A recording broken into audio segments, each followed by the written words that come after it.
Hello, and welcome to my next big project, Top 10 Weapons, Items, and Power-Ups. At number 10, we have an item from the Yoshi series. Well, kind of anything. The Yoshi Egg. This is your main weapon of ammunition for Yoshi, how you can either hit egg blocks in the game, or he can eat enemies and poop out eggs, for say Mario 64 or any Smash game. This is only number 10, though, because it's only been used in a couple different games. Well, sure, there are weapons that have been in less games, but this one just doesn't really strike me as memorable.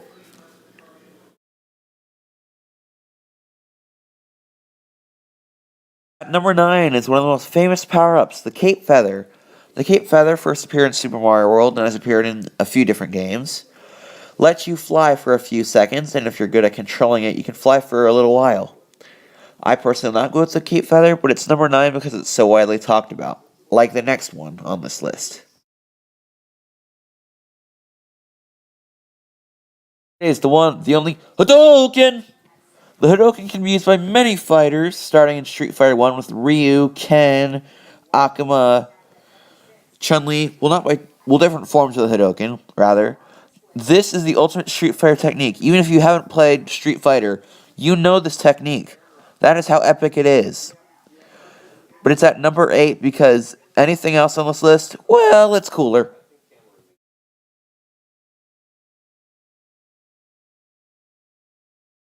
At number 7 is something kind of odd. The Lollipop store from Castle Crashers. Speaking of Castle Crashers, I've got that planned for my 6 years on YouTube video special.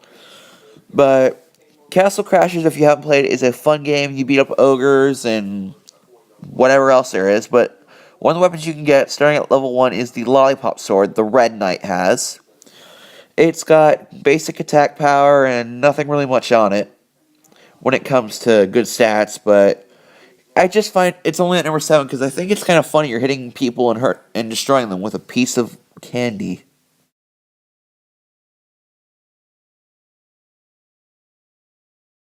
At number 6 is the Diamond Sword from Minecraft. Yes, I'm actually giving Minecraft credit here. Excuse me. Even though I haven't played much of Minecraft, I know how powerful it is. It's indestructible. It can break obsidian and any other hard surface in Minecraft that a stone or wooden sword can not break. I'm not referring to Zelda for once. This thing is so popular, there's even been a song about this from Tobuscus. So overall, the Diamond Sword is awesome, but these next 5 on this list, they're pretty cool to me. Well, maybe except number 3, but I mean, it's still essential to the game series.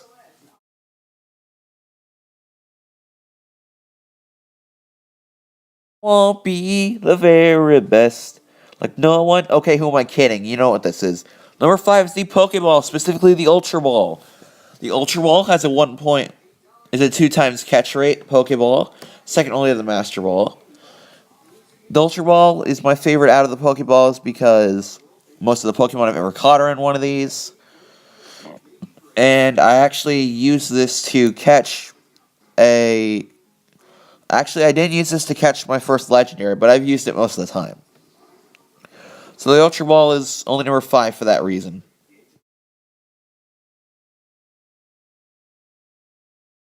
At number 4, we have an item from the Zelda series, the Ocarina of Time. This, at the beginning, you get a fairy ocarina. I should probably put my gun after this. It's just a memento from Saria, but when you get the Ocarina of Time, you can make it go day to night, control weather, call your horse, make blocks appear, and turn back time. Sounds pretty epic, right? Well, it is. But I just like more items better on this list, so that's why it's only number 4.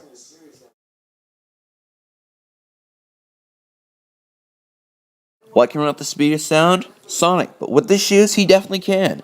At number 3 is the Speed Shoes from Sonic Adventure 2. These shoes make Sonic move faster, even though he can't break the sound barrier as proved on game theory. Sorry if I keep referencing that. If you guys annoyed yet? Because I ain't gonna stop. Overall, these are a very nice item, and they're very helpful for Sonic and Shadow in their respective stages. Overall, this is number 3 because number 2 is a form, and number 1, it's much cooler.